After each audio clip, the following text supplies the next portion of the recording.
ici Vanessa Caram en direct de Radio-Canada. Nous sommes aujourd'hui à Paris, en France, où a lieu la COP 21. Voici l'édition spéciale sur le Brésil.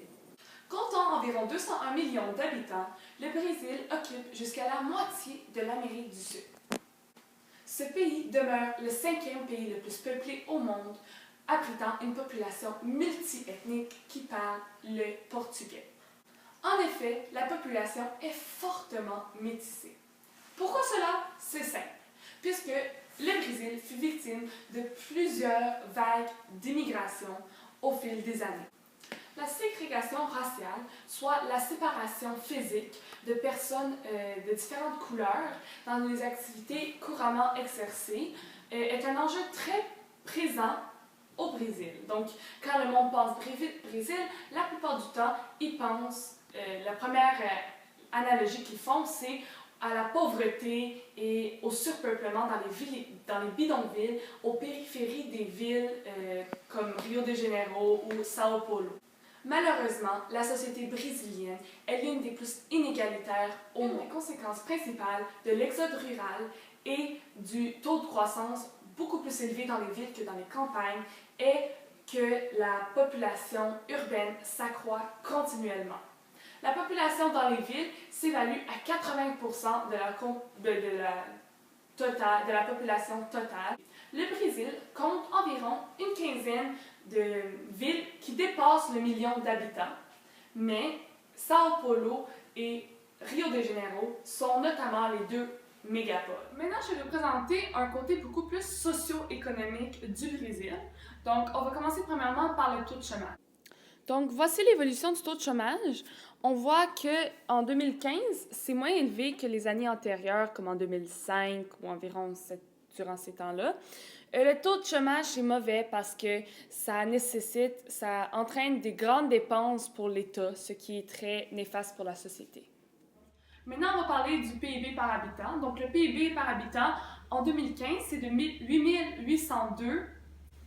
Le PIB par habitant est un indicateur du niveau d'activité économique dans le pays. Donc, plus c'est élevé, plus qu'il y a de consommation, plus la population est riche. Le PIB par habitant est souvent utilisé pour comparer les pays sur le plan économique, mais ce n'est pas représentatif du vrai niveau de bien-être de la population et de la redistribution des richesses entre les différentes classes sociales.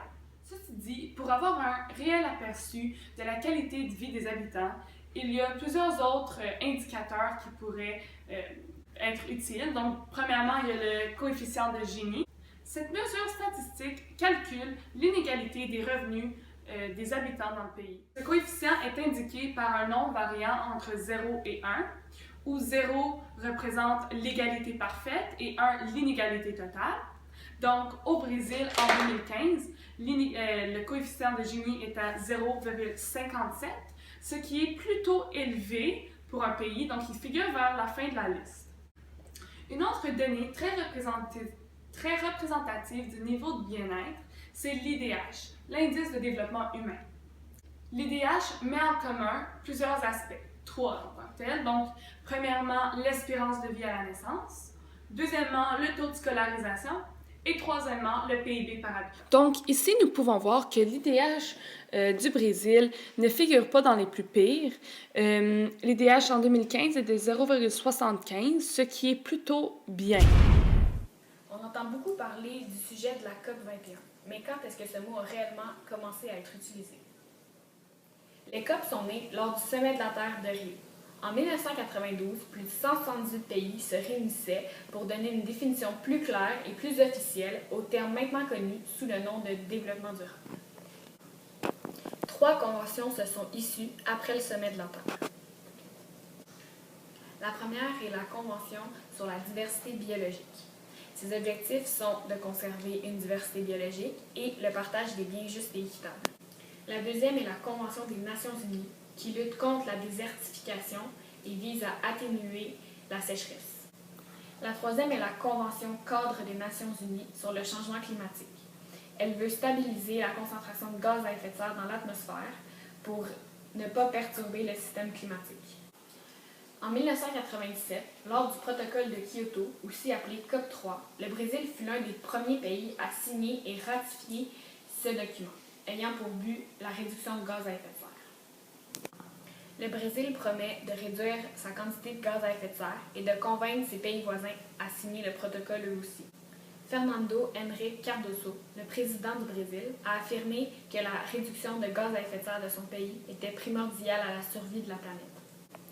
70% des gaz à effet de serre faits par le Brésil sont produits par la déforestation. Cardoso voulait réduire ses gaz à effet de serre de 37% entre 2005 et 2025. Les résultats de 2014 ont démontré que les émissions avaient été réduites de 41%. Parmi tous les pays exerçant la déforestation, le Brésil est le pays ayant le plus réduit son déboisement, c'est-à-dire de 82%. Bref, le Brésil est l'un des pays les plus actifs en ce qui concerne l'amélioration de l'environnement.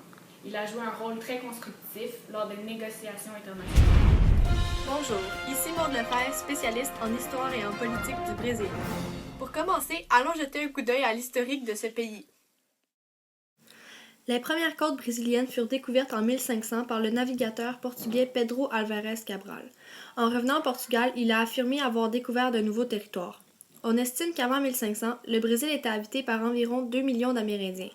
Les Portugais ont donc colonisé le Brésil et vers le milieu du 16e siècle, le sucre est devenu la principale richesse commerciale de ce pays, ce qui amena les Portugais à développer la traite des esclaves. En 1821 a débuté une guerre d'indépendance opposant la nouvelle armée brésilienne aux troupes coloniales portugaises qui étaient encore présentes dans certaines régions du pays. Le conflit se termina en 1825 après la victoire de l'armée brésilienne et la signature du traité de Rio de Janeiro. En 1889, l'armée renverse l'empereur et la République du Brésil est fondée. Le pays est alors dirigé par une oligarchie. En 1930, Vargas arrive au pouvoir à la suite d'un coup d'État mais dut démissionner en 1945.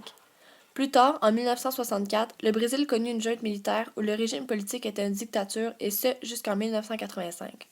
C'est finalement cette année que la démocratie brésilienne fut rétablie. Aujourd'hui, le Brésil est une république fédérale démocratique. L'économie du Brésil est classée au 7e rang de l'économie mondiale à cause de son PIB qui est de 2396 milliards de dollars. L'exportation du bois et des cannes à sucre ont marqué durablement le paysage économique du pays. Le développement du pays en 2013 a baissé de 5,5% par rapport à 2010. L'agriculture occupe encore 20% des actifs aujourd'hui. Le Brésil se situe entre la première et la deuxième producteur mondial de café, d'agrumes, de sucre et de soya.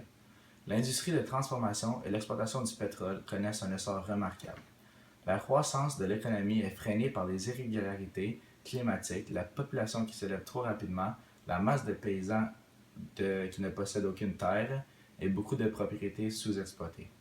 À partir de 1995, on abolit des grands monopoles d'État, comme le pétrole, le gaz et les télécommunications. L'État intervient donc juste dans les affaires macroéconomiques. Le secteur de l'énergie dominante est le pétrole. Le Brésil prévoit installer 2 gigawatts par an d'ici 2020, afin de produire 10% plus de son électricité grâce à les éoliennes au début de la prochaine décennie. En effet, le Brésil est très vulnérable au changement climatique, principalement en raison de la diversité biologique et de la fragilité de ses écosystèmes. Donc ici, on peut voir qu'il y a plusieurs types de végétation sur le territoire brésilien. Donc, on peut constater qu'il y a une beaucoup plus grande biodiversité. Donc, voici quelques conséquences de l'augmentation de la température au Brésil. Pour pouvoir mieux comprendre, ça va être quoi l'impact du changement climatique. L'assèchement de l'Amazonie favoriserait le départ de feux spontanés qui, eux, libéreraient davantage de gaz à effet de serre. Donc, encore là, il y aura une augmentation de gaz nocifs pour l'environnement. Les cultures importantes à l'économie du pays, telles que les oranges, le sucre, le café, le soya, le maïs, seront également touchées par le réchauffement climatique, ainsi aggravant le risque de famine chez les gens. Début novembre, une coulée de boue et de déchets miniers a submergé un village dans le sud-est du Brésil, faisant 13 morts et plusieurs disparus.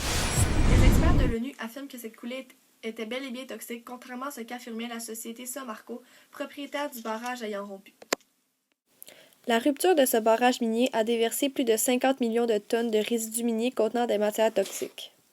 L'ampleur de cette catastrophe environnementale équivaut au déversement de 20 000 piscines olympiques remplies de résidus toxiques, entraînant donc une pollution du sol, des rivières et du système de distribution d'eau sur 850 km.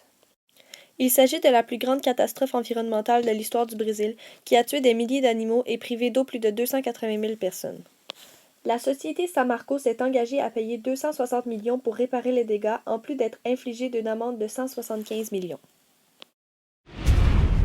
Les objectifs du Brésil dans la COP 21 sont de réduire les gaz à effet de serre de 43% d'ici 2030 par rapport à 2005. Aussi, que 40% de leur énergie sont des énergies renouvelables par rapport à 2030. Aussi, que 87% de leur énergie sont renouvelables dans la production d'électricité à l'horizon de 2030. Ils veulent aussi mettre fin à la déforestation illégale au Brésil d'ici 2030. Aussi, il y a le fait que le pays envisage de ne plus étendre l'utilisation des énergies fossiles comme le pétrole, le gaz et le charbon pour répondre à la demande croissante en électricité, mais à place de s'appuyer sur des énergies renouvelables comme solaire, biomasse et éolienne. Le Brésil soutient un cap commun pour la planète de décarbonation, ce qui est la fin des émissions de dioxyde de carbone. Pour réussir à garder le réchauffement à 2 degrés Celsius et d'essayer d'abaisser ce seuil à 1,5 degrés Celsius, le Brésil a comme objectif de réduire les gaz à effet de serre de 43% d'ici 2030. Au cours des dernières années, environ 763 000 km² de la forêt amazonienne ont été abattus. Ceci démontre que le principal fléau climatique du Brésil est la déforestation. Malgré que le groupe environnemental Greenpeace trouve ces mesures irréalistes, Mme Rousseff, la présidente du Brésil, a promis de mettre un terme à la déforestation illégale de son pays d'ici 2030.